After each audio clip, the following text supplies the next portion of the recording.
Ya, bismillahirrahmanirrahim. Alhamdulillah. Wassalatu wassalamu ala Rasulillah wa ala alihi wa sahbihi wa man walaha ma ba'du. Qala Allah Ta'ala fi kitabihil karim, a'udzu billahi minasyaitonir rajim. Ya ayyuhalladzina amanu taqullaha haqqa tuqatih wa la tamutunna illa wa antum muslimun. Wa qala subhanahu wa ta'ala, ya ayyuhan nasu taqu rabbakumul ladzi khalaqakum min nafsin wahidah wa khalaqa minha zawjaha wa batha minhuma rijalan katsiran wa nisaa wattaqullaha alladzi tasaaluna bihi wal arham innallaha kana 'alaikum raqiba. Wa qala subhanahu, ya ayyuhalladzina amanu taqullaha wal tanzur nafsum ma qaddamat lighad wattaqullaha innallaha khabirum bima ta'malun. Teman-teman rahimani wa rahimakumullah, alhamdulillah, segala puji bagi Allah tabaraka wa taala. Di maghrib kali ini kita kembali berkumpul setelah sekian purnama. Kita sudah terlalu lama tidak bertemu kawan-kawan. Syawal aja udah mau udahan ini ya. Berarti hampir 2 bulan kita tidak bertemu karena Ramadan kita liburkan. Kemudian ya alhamdulillah Allah berikan izin kembali kepada kita untuk berkumpul, untuk selalu bersama dalam ketaatan kepadanya. Karena berkumpul berjamaah dalam ketaatan itu sebuah kenikmatan. Berkumpul bersama teman, saudara, bersama kolega, tidak hanya membahas tentang masalah dunia, kemudian dibahas masalah-masalah akhirat, itu sebuah kenikmatan. Karena kita semua akan memiliki tujuan yang sama walaupun caranya berbeda-beda. Ada yang berkhidmat untuk suami, ada yang berkhidmat untuk orang tua, ada yang dia sebagai pegawai yang amanah, ada yang dia sebagai bos yang amanah. Itu semua beda jalurnya, tetapi tujuannya sama, ridho Allah Subhanahu wa taala. Jadi beruntunglah kalau kita di lingkungan-lingkungan yang seperti itu. Banyak sekali di luar sana yang mereka lingkungannya sudah tidak agamis, toksik lagi. Dan itu sangat tidak membuat diri kita nyaman. Apalagi diri kita sudah mulai ingin mendekati agama, tapi tidak didukung dengan lingkungan yang baik, itu sangat menyiksa. Makanya beruntunglah kita masih berkumpulnya di majelis ilmu. Ya. Juga kita akan membahas sebuah pembahasan yang sangat penting ya di kitab yang sangat terkenal, yakni Kitab Bulughul Maram. Jadi kita akan membahas tentang salat, ya, bab salat. Di situ di web itu sudah ada semuanya. Kitab salat, bab syarat-syarat salat, bab syurutus salat. Ya, kita lewat waktu-waktu dan azan. Ya, kita langsung saja ke bab syurutis shalah. Siapa yang mau baca?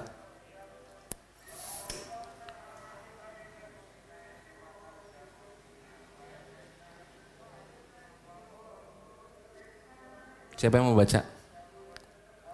Ada mic? Ya udah Ustadz yang baca ya. Satu alasan mic, kedua alhamdulillah Ustadz udah baca. Gancang. Baik, bismillahirrahmanirrahim. Qala ma'alif rahimahullahu ta'ala babu syurutis salah. Ya, berkata Imam Ibnu Hajar al-Asqalani Asy-Syafi'i rahimahullahu ta'ala, bab syurutis salah, bab syarat-syarat sahnya salat. Ya, bab syarat sah salat. Hadis pertama, an Ali bin Talqi radhiyallahu anhu qala Rasulullah sallallahu alaihi wasallam, idza fasa ahadukum fis salati falyansarif wal yatawadda wal ya'uddis salah, rahul khamsah wa sahahu Ibnu Hibban. Yang pertama dari Ali bin Abi Thalib, ya, radhiyallahu anhu, an Ali bin Abi Thalib, ini maksudnya begitu ya. Jadi bukan Abi Talib. radhiyallahu anhu bahwasanya Rasulullah sallallahu alaihi wasallam bersabda, apabila seseorang di antara kalian fasa ini artinya kentut. Apabila di antara kalian kentut, ya, fi shalah ketika salat, falyansharib, maka batalkanlah salatnya, wal yatawadda, dan berwudulah, wal yu'id as-shalah, dan berwudu kemudian mengulangi salat. Ini menunjukkan bahwa syarat sah salat adalah bersuci. Hadis pertama ini menunjukkan syarat sahnya salat seseorang adalah bersuci alias wudu. Jadi kalau dalam keadaan batal maka harus berwudu. Kasus, bagaimana kalau seseorang lupa belum berwudu kemudian salat? Sah tidak salatnya? Lupa tidak berwudu, salat zuhur. Pas salat asar ingat, waduh tadi salat zuhur saya belum berwudu. Sah tidak salat zuhurnya? Lupa. Ini lupa, kasusnya lupa. Seseorang lupa salat zuhur aja, dia merasa sudah wudu, salat zuhur, Allahu Akbar, selesai. Ingat-ingat mau asar, oh tadi zuhur belum berwudu. Sah tidak salatnya? Kenapa tadi tidak sekarang jadi sah? Apa alasannya tidak dan apa alasannya sah? Oke. Ini memang batal belum wudu. Jawabannya walaupun lupa tidak sah salatnya. Karena kalau syarat tidak terpenuhi maka sebuah amalan menjadi batal. Jadi kalau kita lupa berwudu, kemudian sholat aja biasanya malas, ya, kemudian lupa, menjadi lupa, kemudian ikut sholat, maka sholat yang barusan itu tidak sah, harus diulangi lagi, ya, harus mengulang lagi sholatnya. Jadi kalau ingat asar maka sebelum sholat asar dia sholat zuhur dulu kemudian sholat asar. Jadi wajib apa? Bersuci. Kalau tidak bisa bersuci, tayamum. Ya. Jadi kalau tidak bisa bersuci dengan air, tayamum. Kalau airnya sedikit, tayamum. Ya. Jadi bersuci ini syarat sahnya sholat. Oke. Yang kedua, wa ana Aisyah radhiyallahu anha anin Nabi sallallahu alaihi wasallam qala la yuqbalullahu salatal haid illa bi khimari, rawahul khamsah illa Nasai wa Ibnu Khuzaimah. Ya.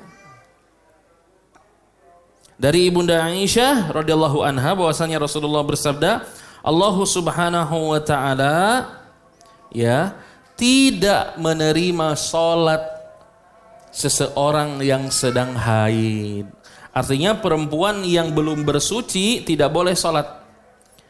Bagaimana taunya kita bersuci, Ibu? Mumpung ya ibu-ibu harus mengerti bagaimana cara bersuci ketika haid. Ibu-ibu haid berapa hari biasanya? 7 seminggu. Ada yang 5, ada yang 6, ada yang 7. Misal, ini kita hari Senin haid, berarti bersihnya hari Ahad, hari Minggu. Oke? Nah, di hari Minggu ini biasanya belum pasti kapan sucinya. Ya, saran Ustadz adalah ketika kita sudah merasa hari itu suci, maka hari itu mandi. Misalnya 7 harinya hari Ahad, maka di subuh hari mandi. Jangan males, kan belum bersih. Hari ke-7 mandi. Ya, kita cek and recheck apakah ada bekasnya atau tidak. Mandi dulu. Tunggu dulu setelah azan subuh itu, tunggu dulu sekitar setengah jam. Kemudian lihat apakah masih bersisa atau tidak. Kalau tidak bersisa, sholat subuh. Kalau masih keluar, berarti masih terhalang sholat. Maju lagi, ditunggu sampai zuhur. Zuhur sudah berhenti, maka zuhurnya yang sholat. Jadi jangan ditunggu hari habis. Jangan ditunggu hari habis sampai pada akhirnya kita menanti-nanti sholat, diengke-engke sholat. Ya, makanya ini penting. Kita juga para suami mengerti tentang haid. Ya, jadi kita harus perhatikan juga masalah haid istri kita. Berapa harinya, bersihnya seperti apa, kita harus paham. Ya, karena seseorang itu terhalang dari sholat dan boleh sholatnya karena bersih dan belumnya. Jadi kita harus paham ini. Ya, kita harus paham ini. Ya, kalau kita niatnya menanti-nanti di engke-engke, sholatnya engke gitunya. Nah, ini juga termasuk lalai dalam sholat. Ini nggak boleh. Ini nggak boleh ya. Tayyib. Jadi syarat sah sholat yang pertama adalah bersih dari hadas dan bersih dari najis. Oke. Yang perempuan berarti kalau haid dibersihkannya dengan mandi. Sedangkan tadi kalau kita batal belum wudu atau batalnya kentut, kencing, BAB maka wudu saja. Ya, adapun haid dan junub maka kita harus mandi. Baik. Wa an Jabir yang ketiga, wa an Jabir radhiyallahu anhu anna Nabi sallallahu alaihi wasallam qala lahu in kana thawbu wasi'an faltahib bihi, yakni fi shalah. Wa li muslimin fa khalifa baina tarafaihi wa in kana dayyiqan fatazzir bihi. Tayyib. Jamaah rahimakumullah, hadis ketiga ini menunjukkan bahwa syarat sah salat adalah menutup aurat.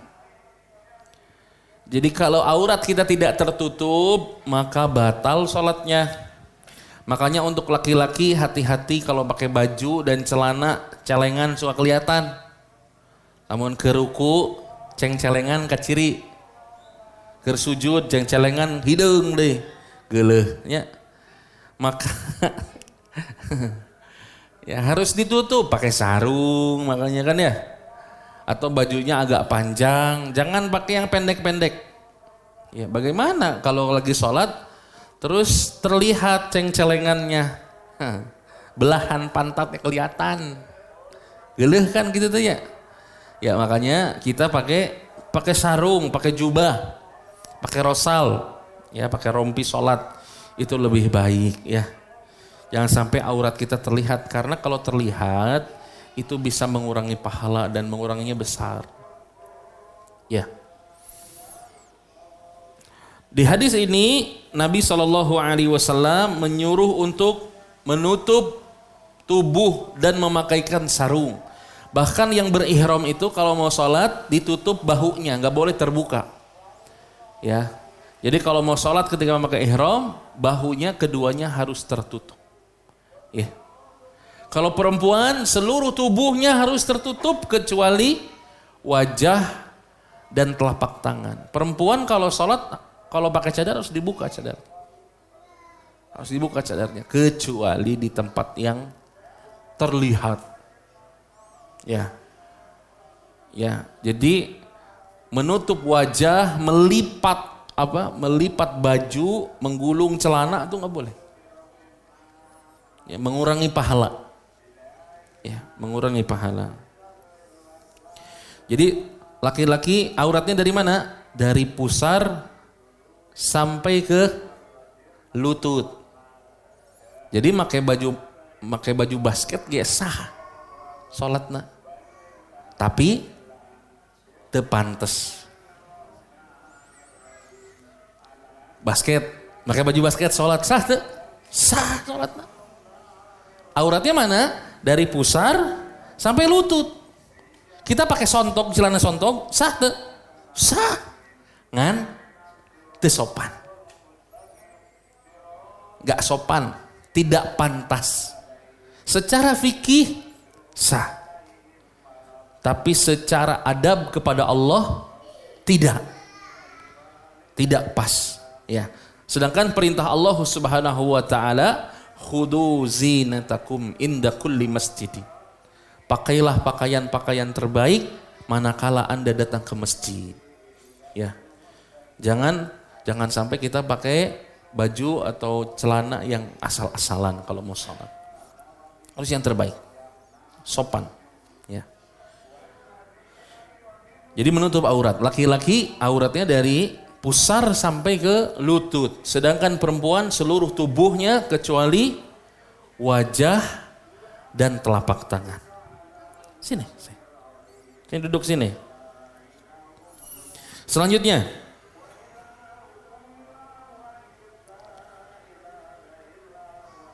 Walahuma min hadithi Abu Hurairah radhiyallahu anhu la yusalli ahadukum fi thawbil wahid laisa ala atiqihi minhu syai'. Kata Nabi SAW, enggak boleh seseorang sholat pakai sarungnya doang, enggak boleh. Ya, kecuali di bahunya ada yang tertutup. Jadi enggak boleh sholat sarungan tapi atasnya bugil, enggak boleh. Enggak sah sholatnya. Ya, tidak sah sholatnya kalau sarungan doang, atasnya enggak pakai baju apa-apa, ini enggak sah sholatnya. Ya. Tapi harus ditutup, bahunya harus ditutup. Taib. Jadi kalau pakai ihram pun harus pakai atasannya. Ya, atasannya pun ditutup dua-duanya bahunya. Bahunya dua-duanya tertutup gitu ya. Makanya kalau sholat di makam Ibrahim, ya itibanya ditutup. Kan asalnya kalau tawaf itu itiba tuh, dibuka lengan kanannya. Kemudian kalau mau sholat itu diturunkan lagi, terus ditutup dua-duanya. Kemudian sholat 2 rakaat di makam Ibrahim. Nah, wa an Ummi Salamah radhiyallahu anha annaha sa'alta Nabi sallallahu alaihi wasallam atusallil mar'atu fi dir'in wa khimarin bi ghairi izarin qala idza kana dar'u sabighan yughatti dhuhura qadamaihi akhrajahu Abu Dawud wa sahih al-a'immah waqfahu. Nih ibu-ibu perhatikan, boleh enggak, ini seorang sahabat nanya ke Rasulullah, boleh enggak seorang perempuan sholat pakai kerudung tanpa pakai sarung, tanpa pakai rok? Jadi mau kena luhurna kungkul, pakai mau kena atasnya doang nih, atau pakai jilbab saja, pakai khimar doang, tanpa pakai sarung, artinya pakai celana. Boleh enggak? Kata Nabi SAW, boleh asal kerudungnya sampai menutupi punggung kaki. Ini hadisnya. Jadi pakai kerudung nih, geblus dari atas sampai ke bawah. Ini kalau kita perhatikan, ini perempuan-perempuan Afrika tuh begitu bajunya. Jadi pakai atasanmu kena, tapi sampai ke bawah, sampai ke kaki. Ya, jadi pakaian kurung gitu. Jika kurung manuk, apa itu kurung manuk, kurung sangkar burung, tak gitu tuh, bruk gitu. Sama ada pakaian begitu, ada. Jadi sah sholat perempuan kalau jilbabnya menjulur sampai ke bawah. Ya. Walaupun dalamnya piyama, misalnya. Boleh sah. Asal sampai menutup punggung kaki. Ya. Tapi enggak lazim di kita. Pakai begitu tidak lazim. Lazim itu biasa gitu nya. Baik. Kemudian wa an Amir ibn Rabi'ah radhiyallahu anhu qala kunna ma'an Nabi sallallahu alaihi wasallam fi lailatin mudlamatin fa askalat 'alaina al-qiblah fa shallaina falamma tala'at asy-syamsu idza nahnu shallaina ila ghairi al-qiblah fa nazalat fa ina ma tuwalu fa thamma wajhullah akhrajahu Tirmidzi wa dha'afahu. Naam. Yang keempat adalah menghadap kiblat. Atau yang ketiga. Yang pertama bersuci, yang kedua menutup aurat, yang ketiga syarat sah salat itu menghadap kiblat. Dalam hadis ini Nabi SAW pernah salat dalam keadaan gelap gulita, kemudian kami tidak tahu arah kiblatnya kemana. Kemudian ketika agak terang ternyata kita di kiblat yang salah. Ya. Jadi syarat sah sholat itu adalah menghadap kiblat. Kalau sekarang nggak usah pusing, ada apa sekarang? Ada aplikasi, pakai aplikasi, ya. Tapi harus dikalibrasi dulu, ya harus dikalibrasi dulu. Arah kiblat kita kemana? Arah kiblat kita kemana? Hah? Kok bingung? Arah kiblat kita kemana? Hah? Ke Ka'bah. Gak usah bingung. Tanya arah kiblat kemana? Kawetan.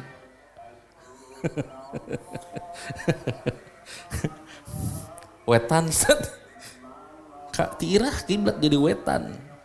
Kiblat mah Ka'bah. Kenapa kita menghadap ke arah barat? Kenapa kita menghadap ke sana? Hah? Karena kita di timur. Bagus jawabannya.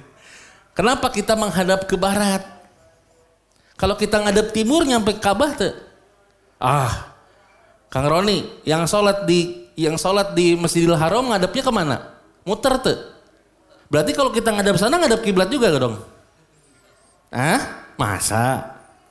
Kalau kita ngadep sana juga ngadep kiblat kan? Kan muter. Masa? Kan bumi bulat, bumi datar menurut antum. Oke. Nih, di Mekah ngadep kiblatnya kemana? Sesuai arah Ka'bah kan?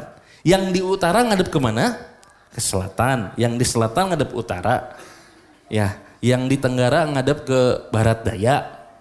Yang dari barat laut ngadep ke sana, ke timur laut, seterusnya berlawanan.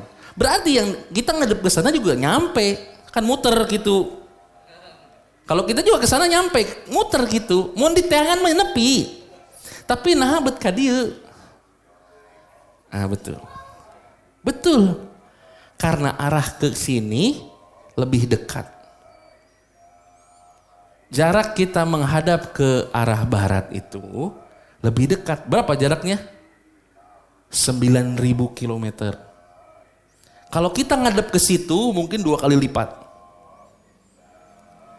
Pertanyaan saya, ya orang di dia. Lamun gitu kan bumi teh bulat. Gitu, kita teh ka dieu. Ka dieu nepi deui teh ka dieu. Nepi deui. Tidak nepi deui teh ka dieu. Itu bisa ngelit ka dieu. Cuman yang lebih dekatnya yang mana?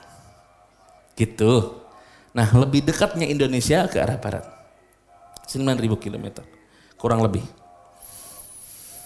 Ya, jadi kenapa kita ke barat? Karena jarak terdekat menuju ke Ka'bah adalah ke arah barat. Bagian apanya? Bagian apanya? Kudu nyaho atuh. Bagian naonna anu jadi kiblat teh? Seluruhnya. Seluruh sudutnya. Ya, seluruh sudut Ka'bah. Jadi kalau kita sholat tidak menghadap kiblat, maka sholatnya tidak sah. Wajib kita mencari arah kiblat. Kalau Indonesia gampang, mencari arah terbenam. Ya, mencari arah terbenam. Wa an Amir Rabi'ah radhiyallahu anhu qala ra'aitu Rasulullah sallallahu alaihi wasallam yusalli ala rahilatihi haitsu tawajjahtu bihi. Muttafaqun alaih.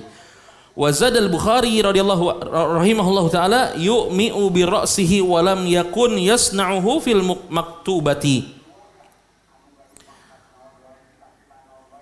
Nabi sallallahu alaihi wasallam pernah salat di atas kendaraan, kemudian kendaraannya berjalan kemanapun dia mau. Allahu akbar. Ai onta mah apa? Kemana we kumaha onta amun teu diarahkeun? Nah, pertanyaan, kalau kita naik onta, tuh usum naik onta mah, mau naik motor bisa sholat motor tuh? Gak bisa. Naik mobil bisa sholat di mobil? Bisa, dengan syarat. Syarat yang pertama, mobilnya tidak kita kuasai dan sudah masuk waktu sholat. Naik bus antara provinsi misalnya. Bisa nggak kita pir dan heula orang lagi sholat? Bisa tuh? Nggak bisa. Harus sesuai pool, harus sesuai tempat istirahatnya. Kalau waktu sholatnya panjang dan bisa dijama, maka kita sholat di tempat istirahat tersebut. Kalau waktunya pendek dan segera habis dan tidak bisa dijama, contoh sholat naon? Sholat subuh. Sholat subuh kan waktunya sampai apa? Sampai terbit matahari. Sedangkan berhentinya misalnya jam 8, kita berangkat jam 4. Azan setengah 5. Makanya ke supir tepir, kewe geus azan, bisa? Gak bisa. Paham ini? Kemudian jalan nih, si bus nih jalan, ternyata peristirahatnya nyampe jam 8. Sholat subuhnya di mana? Di bis. Di bis sholatnya, ini boleh. Tapi kalau mobil pribadi, gak boleh. Kecuali sholat sunnah. Kalau mobil pribadi, sholat wajib, berhenti orang mobil pribadi, terserah kita. Mau berhenti kapan saja, terserah kita kan ya. Musola ya di mana-mana, ya pom bensin ada, di restoran ada, di setiap kecamatan juga ada, di alun-alun ada. Apa yang menghalangi kita dari sholat berjamaah atau sholat wajib di masjid? Kenapa kita harus sholat masjid di mobil? Nggak bisa sholat wajib di mobil nggak bisa, kecuali sholat sunnah boleh. Ya, Syekh Sulaiman Ar-Ruhaili rahimahullah pernah ditanya tentang orang yang kalau lagi macet di jalan ya macet. Di mana macet? Batu Jajar macet tuh. Pisan biar sing. Padahal tidak ada apa-apa luar biasa. Misal kita kena macet, kejebak macet pulang kerja. Pernah kejebak macet tuh. Perasaan ini garawena ada deket di dia. Misal nih dari maghrib ke isya kita terjebak macet. Apakah sholat di kendaraan atau sholat di masjid? Masjid we cenah imah. Pokoknya mah mudik ke Cirebon, Mas Roni, mudik ke Cirebon. Maghrib isya di tol sepi, nggak ada masjid, pokoknya sepi macet. Kumaha sholatna? Jamaah betul. Jadi sholatnya ketika sampai. Karena safar itu nyantai. Ya. Jadi kalau kita sekarang posisinya maghrib dan isya, maka sholatnya dijamak di isya. Maghrib dan isya. Ya, begitupun kita yang mukim dijamak saja. Nggak ada masalah. Ya. Kalau kita di kereta, apalagi di kereta emang bisa eureun heula, masih ini seureun heula. Orang yang sholat nggak bisa. Ada apa musolanya? Ada musolanya. PT KAI sekarang ada musolanya. Kalau saya yang kemarin ke Malang itu ada musolanya. Kemudian di pesawat juga sama. Di pesawat boleh sholat di pesawat, gitu ya. Nah, dalam pelaksanaannya ada khilaf di antara ulama. Ada yang mengatakan ketika takbiratul ihram menghadap kiblat dulu. Hadap kiblat dulu. Misalnya kereta kan itu kiblatnya di mana? Di belakang misalnya. Berarti kita berdiri dulu, kemudian Allahu Akbar, kemudian duduk. Gitu. Jadi kita ngadep kiblat dulu, kemudian ngadep ke belakang. Atau sesuai dengan hadis ini, kemanapun si kendaraan itu menghadap, maka sah sholatnya. Ini kondisional, di mana kita sedang ada di tempat atau di atas kendaraan, gitu ya. Termasuk di kapal laut, gitu ya, sama berlaku yang seperti ini, gitu ya. Tapi kalau kapal laut kan orangnya nangtung, tenyupiran kan? Amun kapal laut mah kitanya bebas, kecuali pakai speedboat lah ya. Wah, kemana tuh pakai speedboatnya? Jadi kalau pakai kapal besar, kapal feri mah kita jalan, jadi bisa sholat. Oke? Nah, jadi menghadap kiblat. Ya, antum silakan pilih. Mau yang menghadap kiblat dulu ketika takbir itu boleh. Ada yang bilang berdiri dulu, kemudian duduk. Ya, karena sholat wajib harus ada berdiri dulu. Tapi yang duduk juga sah. Ini khilaf ulama. Taib. Wa an Abi Sa'id radhiyallahu anhu anna Nabi sallallahu alaihi wasallam al-ardu kullaha masjidun illa al-maqbarah wal hammam. Rawahu Tirmidzi wa lahu illah. Dari Abu Sa'id Al-Khudri radhiyallahu anhu bahwasanya Rasulullah bersabda, seluruh muka bumi ini adalah musalla. Jadi setiap tanah di muka bumi ini boleh dipakai salat. Maka kalau kita ngelihat orang Saudi di tol eureun heula gelar sejadah Allahu Akbar salat. Gak ada masalah. Kecuali apa? Kecuali kuburan dan kamar mandi. Ini enggak boleh jadikan tempat salat. Ya. Terus kita break azan dulu ya, barakallahu fikum. Yang barusan berarti ada syarat sah tempat. Dalam hadis tersebut, seluruh muka bumi ini boleh dijadikan tempat sholat, kecuali apa itu? Kuburan dan kamar mandi. Kapan saatnya kita boleh sholat di atas kuburan? Ada, salat gaib, salat jenazah. Itu pun kalau kita kenal dengan mayit dan dekat. Karena hukum asalnya salat jenazah itu sunnah apa? Muakkadah. Kalau sudah dikerjakan, yang lain tidak perlu mengerjakan. Tetapi ieu mah dedeuh. Ini mah kenal, ini mah deket saudara. Maka kita datang ke kuburnya, kemudian sholat jenazah di atasnya. Ini sholat gaib terhitungnya dan itu boleh. Ya, tapi untuk orang-orang terdekat saja. Lamun teu wawuh mah teu kudu. Ya. Kalau misalnya tiga hari nggak usah, sudah ada yang nyolatin. Ya, jadi kalau sudah ada yang menyolatkan sudah. Sunnah muakkadah. Kalau sudah ada yang mewakilkan, ya sudah fardu kifayah namanya. Ya, fardu kifayah. Ini fardu, hukumnya fardu. Tapi kalau sudah ada yang mengerjakan, kifayah. Khalas, tidak perlu ya. Nah, ini hadisnya mana Ustadz? Hadisnya Nabi SAW ketika tidak diberitahu tentang perempuan yang sedang membersihkan, yang selalu membersihkan masjid, kemudian wafat. Kemudian Nabi mengatakan mana kuburnya, kemudian Nabi sholat di atasnya. Ya. Taib. Kemudian wa an Ibnu Umar radhiyallahu anhu qala naha Nabi sallallahu alaihi wasallam an yusalli fi sab'i mawatin. Nabi sallallahu alaihi wasallam melarang kita untuk salat di 7 tempat. Yang pertama al-mazbalah, tempat sampah. Wal majzarah, tempat penyembelihan hewan, jagal. Wal maqbarah, kuburan. Wal qari'ah, tengah jalan. Ya. Wal qari'atut tariq, itu tengah jalan. Wal hammam, WC. Wa ma'atinil ibil, tempat menderumnya unta atau kandang unta. Wa dhahril baitillah, dan di atas Ka'bah. Ini enggak boleh. Sahatunya nerekel Ka'bah terus salat di luhurna teu beunang.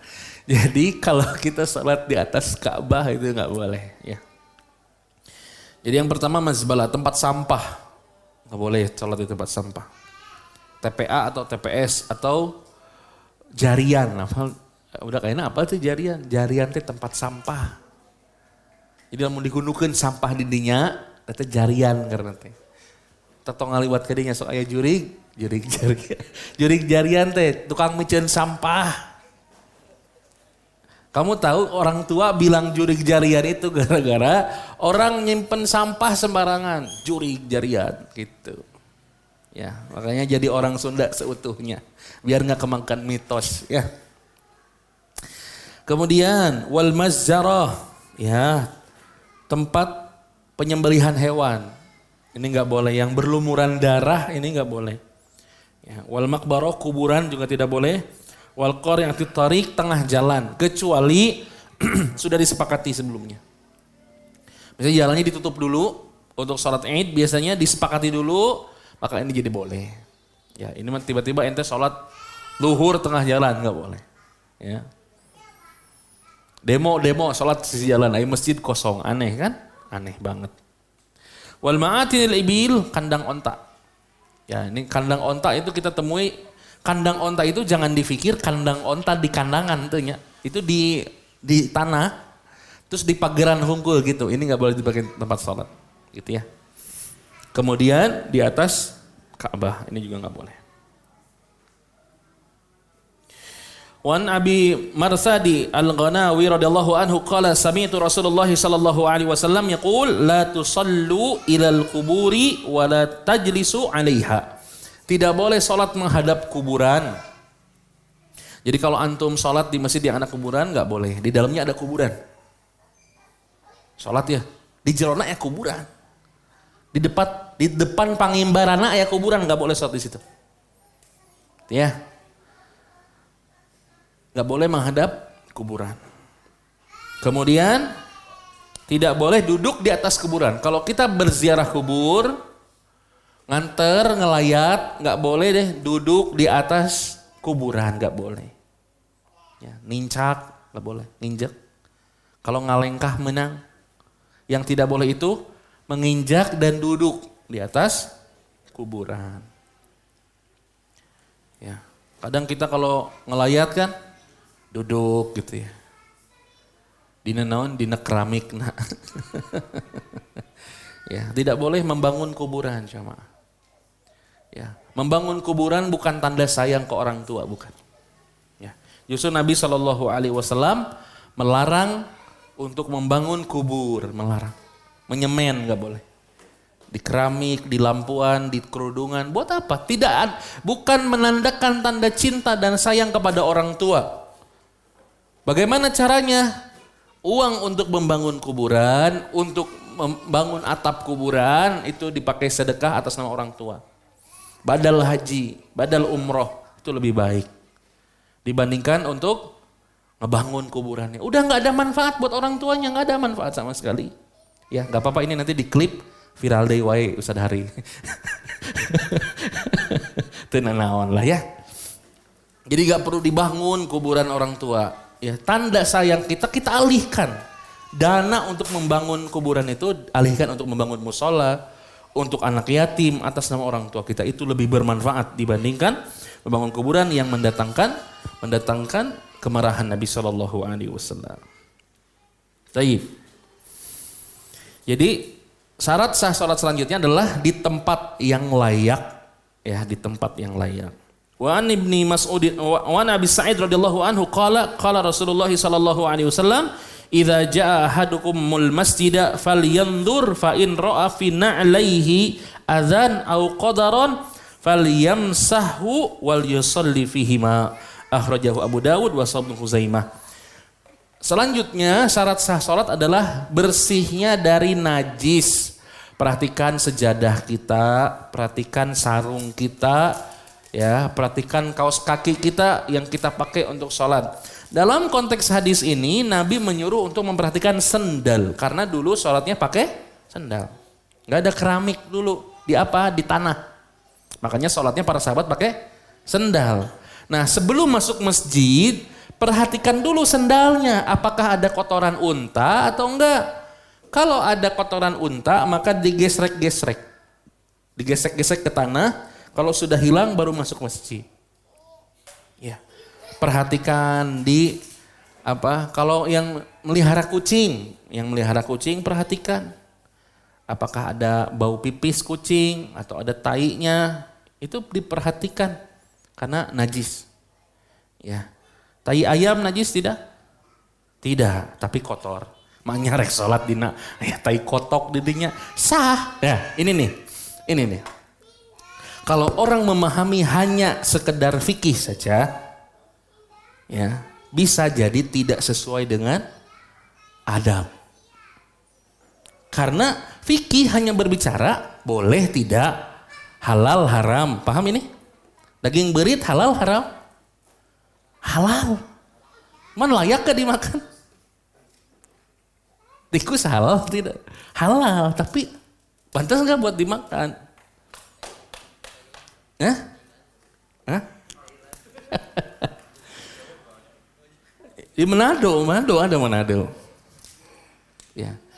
Jadi kalau kita bicara hukum fikih hanya sekedar situ, tapi lihat adabnya. Ya. Kayak sama, ketika kita tidak menghukumi ya hewan-hewan yang halal disembeli, halal dimakan, maka kotorannya tidak najis. Sepakat kan? Nah, bukan artinya ketika nempel tai ayam di celana berarti menang dipakai sholat. Ya sah, tapi tidak layak bau buat orang, bau buat kita, dan tidak layak untuk menghadap Allah Subhanahu wa taala. Gitu ya pemahamannya. Nah, jadi boleh kita sholat memakai sepatu atau sendal boleh. Ya boleh, sah. Ya, sah sholatnya. Karena para sahabat dulu sholatnya pakai sendal, pakai sepatu, pakai khuf, boleh. Gitu ya. Jadi kalau nanti tentara sholat pakai sepatu, layak, boleh, sah. Bahkan untuk wudunya hanya mengusap atasnya saja. Ya, tidak perlu dibongkar sepatunya. Pun ketika kita juga memakai sepatu atau memakai kaos kaki, maka cukup usap atasnya saja. Ya, boleh, sah. Ya. Nah, kemudian Wan Abi Hurairah radhiyallahu anhu qala Rasulullah sallallahu alaihi wasallam idza wuti'a ahadukumul adza fal khuffaihi fatahuruhuma at-turab akhrajahu Abu Dawud wa Sahih Ibnu Hibban. Apabila seseorang di antara kamu menginjak najis dengan sepatunya, maka sebagai pencucinya adalah tanah. Jadi tinggal digesrek-gesrek aja. Kalau nincak ranjau, ya ranjau lunak. Maka tinggal digesrek-gesrek saja. Kalau najisnya bentuknya pipis, ya anak kita misalnya pipis di karpet, ya, di kasur. Ini di kasur nih yang krusial ya. Maka wajib apa? Dicuci. Kasurnya dicuci bagian yang kena ompolnya. Ya, ini yang punya bayi cung ya. Coba diperhatikan itu di bantal ya. Teh nempel karena bajunya dipakai sholat, gak kerasa sama kita. Ya, kita tidur di kasur yang bayi kita ngompol di situ, tidur. Subuh bangun, pakai baju yang sama terus sholat. Ternyata, bau hangser, itu teh najis dan itu nggak sah sholat kita. Najis itu bisa terrecognize. Nah, recognize bahasa Indonesia teh?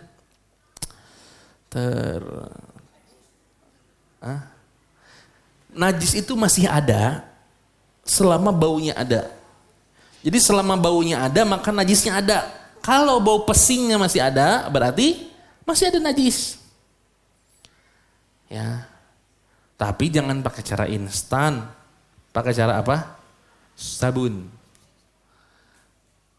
Karena sabun tidak menghilangkan najis, yang menghilangkan najis air. Makanya saya sering bilang kalau punya bayi ya yang masih ngompol, cuciannya pisahkan dengan kita. Cucian kita untuk kehati-hatian. Ya. Sebelum masuk ke mesin cuci, dikeuman heula. Masuk gitu. Ieu mah kabeh dah hoream kan, Bu. Hoream teh nyeusu. Sup kena kabeh tit res gitu. Padahal ada najis di situ, ya. Ya, ini masalah kehati-hatian saja. Ya, walaupun nanti endingnya jadi wangi, ya najisnya hilang. Cuman untuk kehati-hatian saja, ekstra. Ya, itu lebih baik. Nah,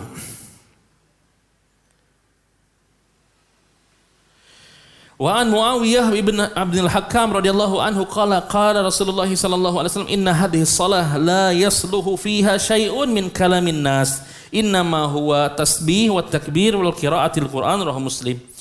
Syarat sah selanjutnya adalah salat itu tidak sah kalau memakai bahasa kita. Tidak membaca bacaan salat tidak sah. Ya.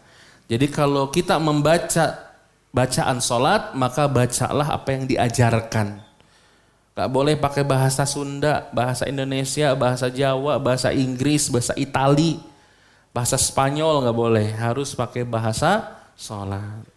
Makanya maksud hadis ini adalah orang tidak sah sholatnya ketika dia sholatnya memakai bahasa ibunya. Karena bahasa sholat itu adalah bahasa yang diajarkan. Ya. Makanya definisi sholat itu adalah sebuah ibadah yang ditentukan waktunya, ditentukan gerakan dan bacaannya dari mulai takbiratul ihram sampai salam. Ini definisi sholat. Jadi sholat itu apa? Sebuah ibadah yang waktunya ditentukan oleh Allah Subhanahu wa taala, zuhur, asar, maghrib, isya dan subuh. Gerakan dan bacaannya juga ditentukan.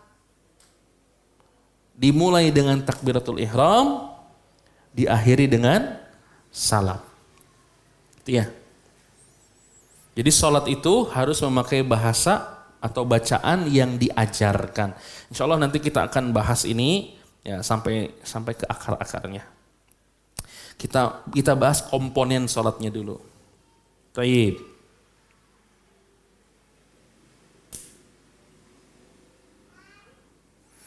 Wa an Zaid bin Arqam radhiyallahu anhu in kunna lanatakallamu fi sholati ala ahdi Nabi sallallahu alaihi wasallam yukallimi ahaduna sahibahu bihajatihi hatta nazalat hafidu ala salawati was salawatil wusta wa qumu linnasi qanitin fa umirna bis sukuti wa nuhina an kalami muttafaqun alaihi wa labdul muslim.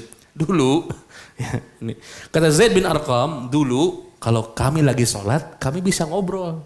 Allahu akbar. Tadi ngobrol para sahabat. Ini hadisnya. Dulu ngobrol. Lihat ini perhatikan. Inna kunna, dulu keadaan kami lanatakallam fi shalah. Kami itu dulu ngobrol waktu sholat. Ala ahdi Nabi. Bahkan Nabi ada. Jadi Allahu akbar. Alhamdulillah. Kawan awal. Jadi ngobrol ketika sholat. Kemudian turun ayat ini. Ya, turun ayat ini. Ya. Ya, hafidu ala salawati was salawatil wusta wa qumu linnasi qanitin. Ya, pelihara segala salatmu dan salat yang tengah dan berdirilah untuk Allah dengan khusyuk. Lalu kami diperintahkan oleh Nabi sallallahu alaihi wasallam bisukut untuk diam dan kami dilarang untuk berbicara. Ya, sejak saat itulah salat makmumnya diam. Ya. Jadi nggak boleh kita ngobrol, bahkan ketika ada yang bersin. Hacim, alhamdulillah, ya rahmukallah. Ya nggak boleh ya, ya nggak boleh. Ya. Astagfirullah. Budak gua ngaliwat we. Astagfirullah. Gak usah, ya biarin we. Artinya. Taib. Jadi syarat salat selanjutnya adalah tidak berbicara atau ngobrol. Diem, ya memperhatikan bacaan imam dan kita membaca bacaan-bacaan salat. Wa an Abi Hurairah radhiyallahu anhu kagoknya. Qala Rasulullah sallallahu alaihi wasallam at-tasbih lirrijal wa tasfiq linnisa muttafaqun alaihi fi shalah. Lupa bukan bagian dari syarat sah salat. Jadi kalau seseorang lupa ketika sholat, maka sholatnya sah. Paham ini? Lupa ini bukan syarat. Atau ingat itu. Ingat ketika sholat itu kadang-kadang kita dikasih lupa. Kalau kita lupa dalam sholat, maka sholatnya lanjut. Maka diajarkan oleh Nabi SAW at-tasbih lirijal. Kalau laki-laki lupa, maka kita ucapkan apa? Subhanallah, tasbih. Lupa apa yang dimaksud? Lupa apa yang dimaksud? Gerakan. Ya, yang harusnya ruku malah langsung sujud, atau yang harusnya duduk dulu dari sujud tiba-tiba langsung berdiri. Ini kita bilang tasbih. Untuk apa? Untuk laki-laki. Untuk perempuan? Menepuk tangan. Bukan gini ya. Bukan, tapi sekali aja. Tapi ini khusus apa? Perempuan. Kalau ada laki-laki, cukup laki-laki yang membenarkan. Ya, cukup laki-laki yang membenarkan. Dalam gerakan. Kalau dalam bacaan, bertasbih atau bertepuk tangan? Kalau dalam bacaan, bertasbih atau bertepuk tangan? Dikoreksi. Salah misalnya imam teh maca harusnya inna a'toina kal injil misalnya. Nggak boleh. Dibenerin gitu loh. Buat imam. Buat imam. Subhanallah. Jadi kalau subhanallah itu untuk gerakan. Untuk bacaan dikoreksi. Langsung dikoreksi. Ya. Jadi kalau imamnya negreg, koreksi. Kalau 2 kali dikoreksi, cukup. Imamnya masih kena tuluy gitunya, ngarasa bener, ya unggeus gitu. Sana. Ya, inna khalqis samawati wal ardi wa ikhtilafi anu kurang teu? Kudu ya fi. Inna fi khalqi samawati wal ardi wa ikhtilafil lail inna fi. Tuluy si imam teh tuluy maca, ya udah biarin aja. Ya kadang-kadang dia berhenti dulu, naonnya nu kurang gitu. Dulu antum ada videonya kalau nggak salah di YouTube, itu Syekh Yasir Al-Dosari baca Al-Bayyinah dikoreksi.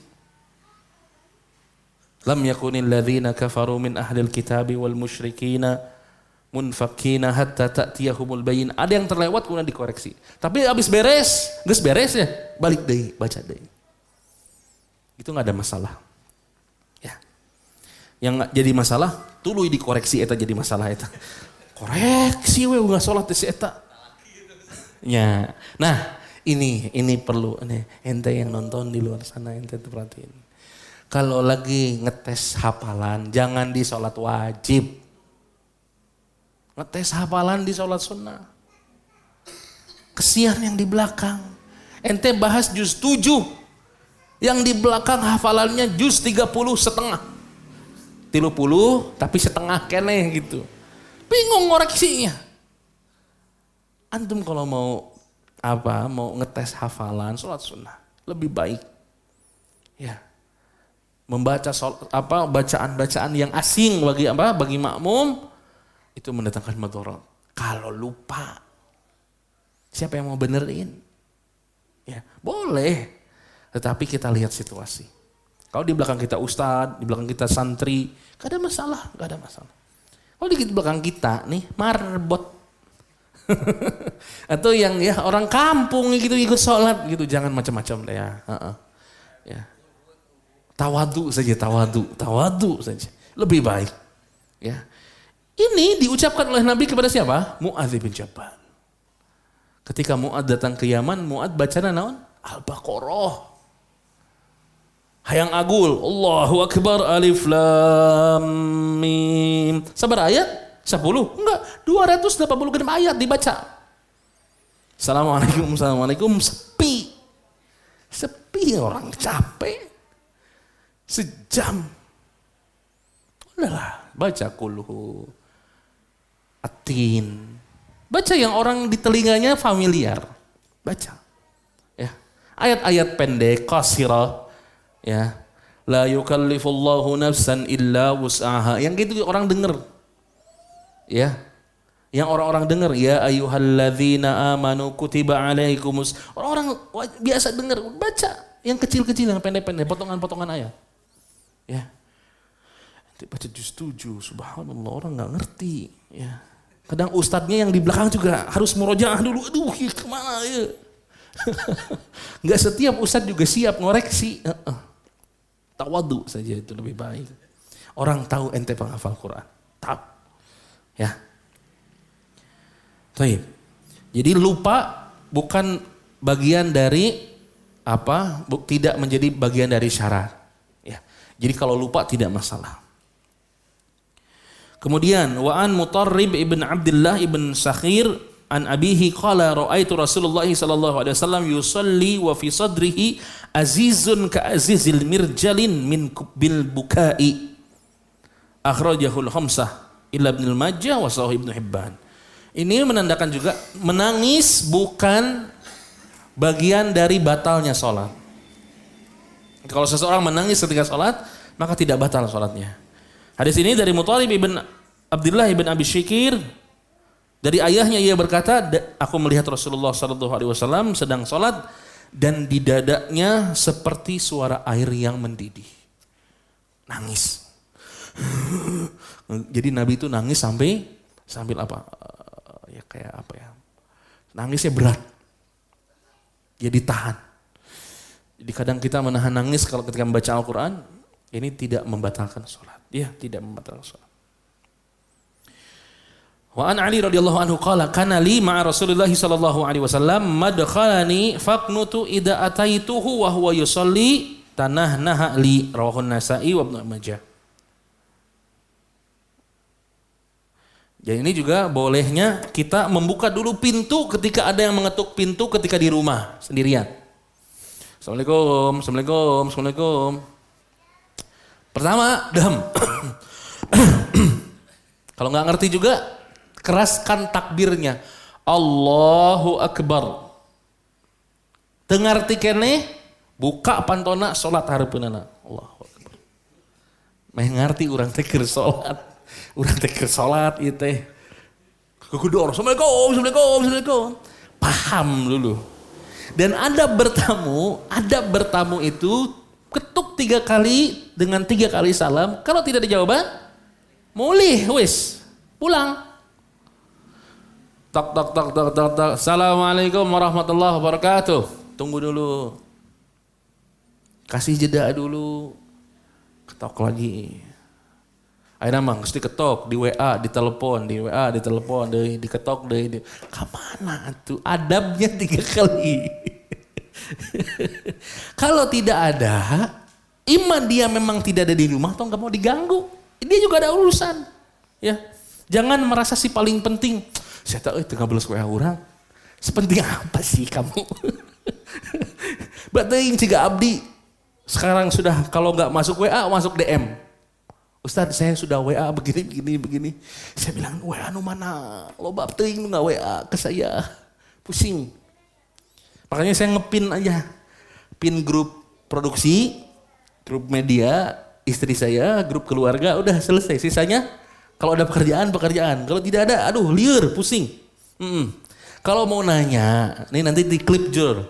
Kalau ente mau konsultasi, mau nanya, ya datang ke kajian saya. Semua jadwal open.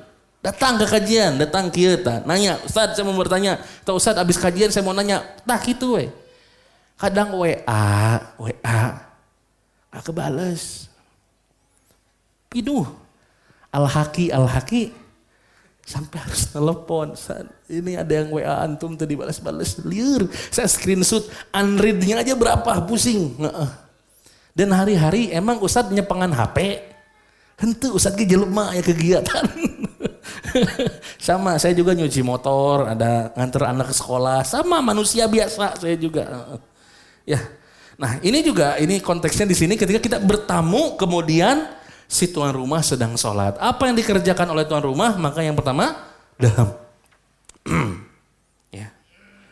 Ingat, kana lima Rasulullah. Aku mempunyai 2 pintu masuk kepada Rasulullah. Kata Ali, pintu Rasulullah itu ada 2 pintu masuk buat saya tuh. Ya. Maka jika aku mendatanginya ketika beliau sholat, beliau akan berdaham buatku. Jadi mereka asup teh, oh Nabi ke sholat. Karena bisa jadi kehalangan pantona ke sholat.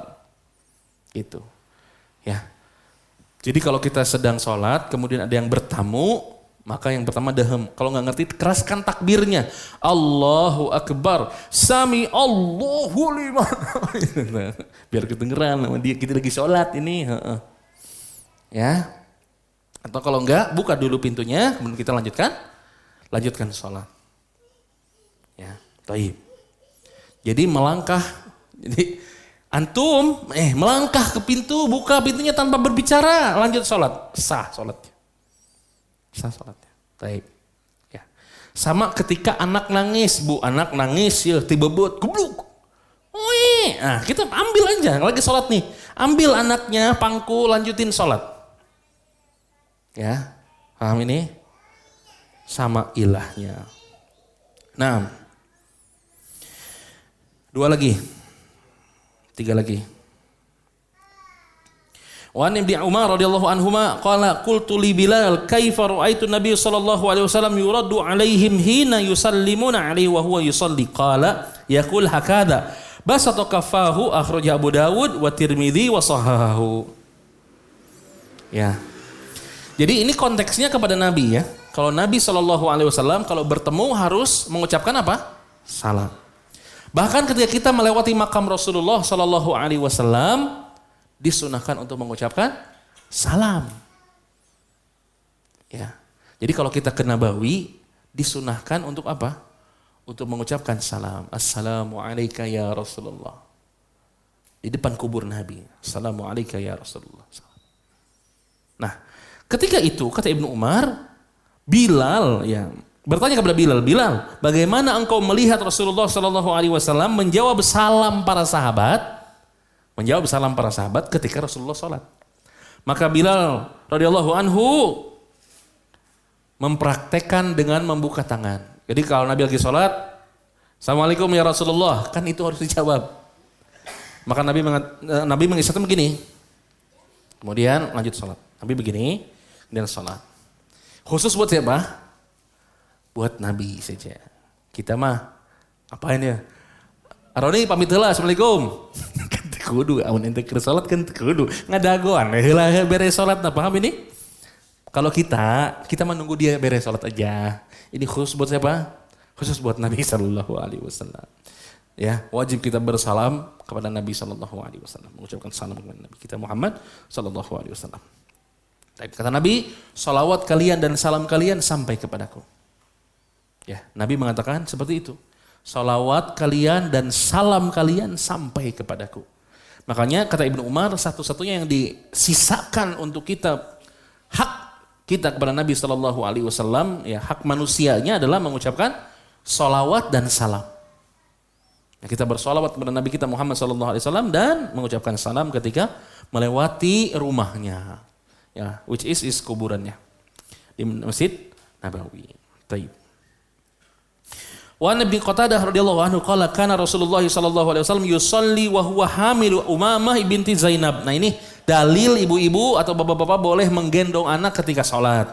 Bahwasannya Nabi sallallahu alaihi wasallam menggendong putrinya Zainab Umamah. Ya.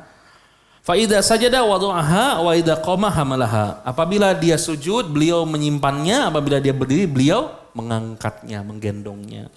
Muttafaqun alaih. Wa huwa ya'umun nasa fil masjid, dan keadaannya Nabi sedang mengimami sholat. Jadi kalau kita sedang anak kita memang jatah dipegang sama kita waktunya sholat, bawa ke masjid dia naon dipangku gitunya. Terakhir, wa Abi Hurairah radhiyallahu anhu qala Rasulullah sallallahu alaihi wasallam uqtulul aswadaihi fi salati al-hayyata wal aqraba.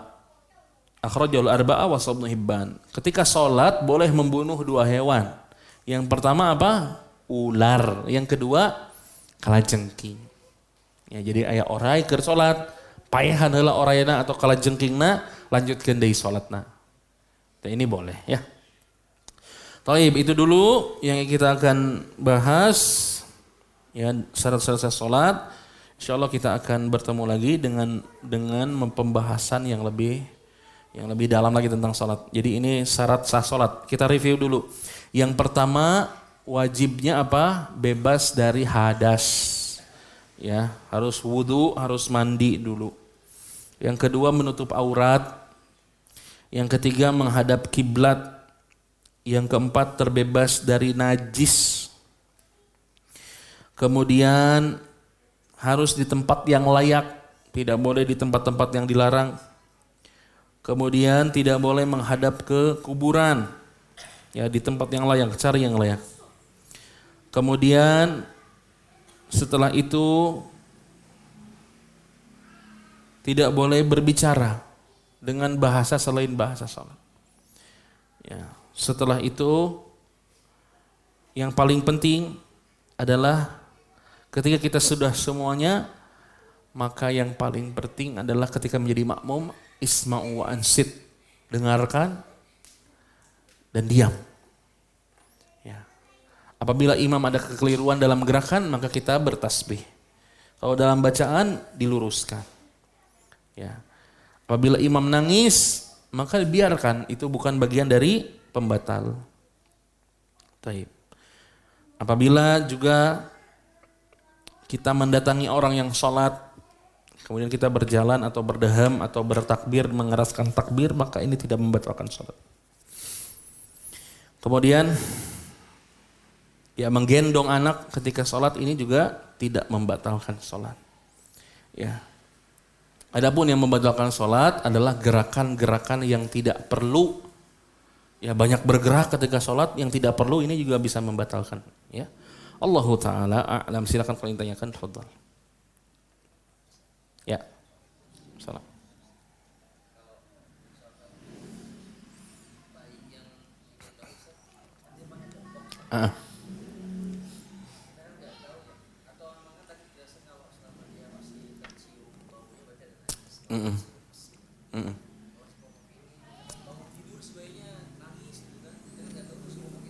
Iya. Ya. Ya, pokoknya popoknya kan, popok itu ada durasi dan ada apa istilahnya? Isi ya. Ada durasi pemakaian dan full isinya berapa liter menahan bocornya. Selama popoknya tidak bocor, nggak rembes, nggak ada masalah. Iya, selama masih aman dan tidak tercium. Biasanya kan tercium. Iya, mun bocor maka tercium. Nah kalau kita bocor, tercium, nyawayah-nawai ceri heula gitu. Tong dipangku dan najis kan. Sedangkan kalau misalnya kita tidak mencium bau itu, kita pangku nggak ada masalah. Nggak ada masalah. Jadi selama kita tidak mencium bau pesing, aman. Ya, ada lagi? Apa? Ya.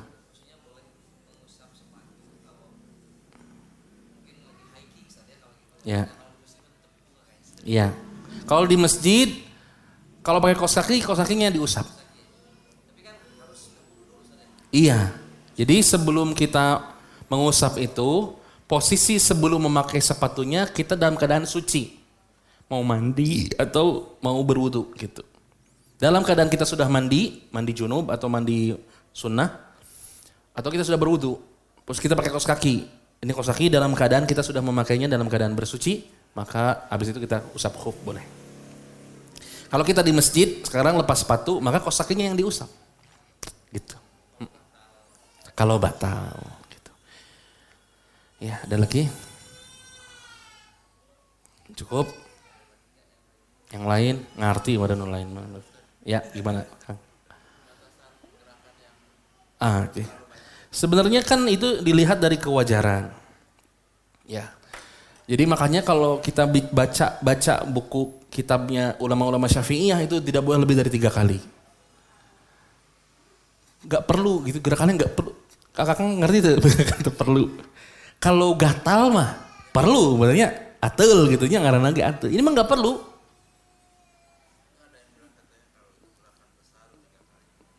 Ya itu ulama Syafi'iyah sebenarnya.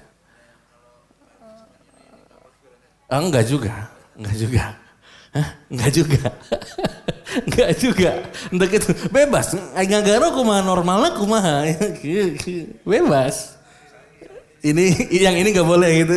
Enggak ada masalah. Mami muskilah. Enggak ada. Nah gitu. Itu yang enggak perlu. Itu tiba-tiba joget gitu. Lah enggak ada masalah. Kadang-kadang kita ngeliatin orang imam-imam habis sujud tuh benerin dulu imamah terus ada masalah. Ini yang nggak perlu, not necessary, ini nggak perlu gitu. Nah naonan gitu. Nah ini nggak golep gitu. Ya gitu. Tak botakan gitu. Ya, Tokyo. Entah atau kumaha lah. Jadi gerakan-gerakan yang tidak diperlukan. Kalau garukan itu perlu gitu. Atau melangkah selangkah, 2 langkah misalnya nih batal yang depan kita nih, keluar dia. Kita maju nggak ada masalah. Ini gerakan besar loh. Itu nggak ada masalah. Apalagi kita tadi ngegendong bayi itu gerakan besar. Jadi jangan dipersulit ya. Maksud ketika gerakan yang tidak diperlukan artinya memang tidak diperlukan dalam sholat. Apa? Banyak. Ya, banyak gerakan yang tidak diperlukan dalam sholat. Yang itu yang disebut untuk melanggar gitu loh. Ya. Tapi kalau garuk, gerak dari soft kedua ke yang pertama itu bukan. Geser dari kanan ke kiri atau kiri ke kanan, gak ada masalah. Bahkan Nabi SAW nanti dalam kita ketemu di hadis sholat berjamaah, Ibnu Abbas sholat berjamaah berdua di sisi kiri, sama Nabi dipindahkan, kepalanya dipindahkan ke sini. Ini gerakannya kurang gede naon gitu, terbatal kan, gitu. Jadi yang dimaksud yang membatalkan itu adalah gerakan yang tidak diperlukan, yang berlebihan. Ya. Nah. Takutnya bermudah-mudahan sehingga ulama Syafi'iyah membatasi 3 gerakan. Ya, lamun teu dibatasi heureuy budak biasana kitu motah gitunya. Tah eta biasana Noel gitu. Kikieuan kasebut. Nah, itu batal itu mah jelas batal itu mah. Ya bercanda gitu ya. Seserian. Batal itu mah jelas atuh. Ya, ada pura-pura teu seuri ge anggar batal. Aya nu kitu baheula kalakuan tobat gitu. Keur taraweh tah biasana metot suku batur batal eta jeung jelas. Keur sujud dibetot sukuna batal. Ya. Jadi gerakan-gerakan yang tidak perlu ya. Karena ya biasanya kita temui gerakan-gerakan yang dalam sholat, gerakan yang di luar sholat yang kita kerjakan adalah gerakan-gerakan yang diperlukan. Gatal misalnya, ya, menerkeun sarung. Bisa merosot gitu kan boleh. Nya dipegang anaknya tong kamana enggak ada masalah. Gitu, cang-cang kayak apa tuh anu make nu kieu geuning. Di harness gitu. Jadi mun musah set dengan dikitukeun. Ya, ada lagi? Nggak ada? Cukup insyaallah ya, kita akan lanjutkan di pertemuan yang selanjutnya. Insyaallah dengan penjelasan salat ya. Ini tujuannya adalah kita menyempurnakan apa yang telah kita kerjakan. Ya, kita menyempurnakan apa yang telah kita kerjakan, mengetahui dalil dengan sesuatu yang telah kita kerjakan, ya. Atau mungkin di antara kita ada yang baru tahu dan ini saling bermanfaat insyaallah. Ya. Yang ana bawakan ini adalah fikihnya Ibnu Hajar Al-Asqalani rahimahullah Asy-Syafi'i. Tapi beliau tidak fanatik Syafi'i karena beliau masih mengambil Imam Ahmad. Jadi nanti Ustaz juga akan membawakan perbandingan mazhab juga. Jadi antum boleh bijak memilih nantinya. Karena nanti akan menemukan perbedaan-perbedaan yang banyak. Sehingga nanti kita bahas detailnya. Ternyata yang dibacakan ini ada tapi doif gitu. Ini dikerjakan tapi doif dan seterusnya. Ya. Dan ini tujuannya untuk menyempurnakan ibadah. Menyempurnakan ibadah kepada Allah Subhanahu wa taala. Hadza wallahu alam, subhanakallahumma bihamdika asyhadu an la ilaha illa anta astaghfiruka wa atubu ilaik. Assalamualaikum warahmatullahi wabarakatuh.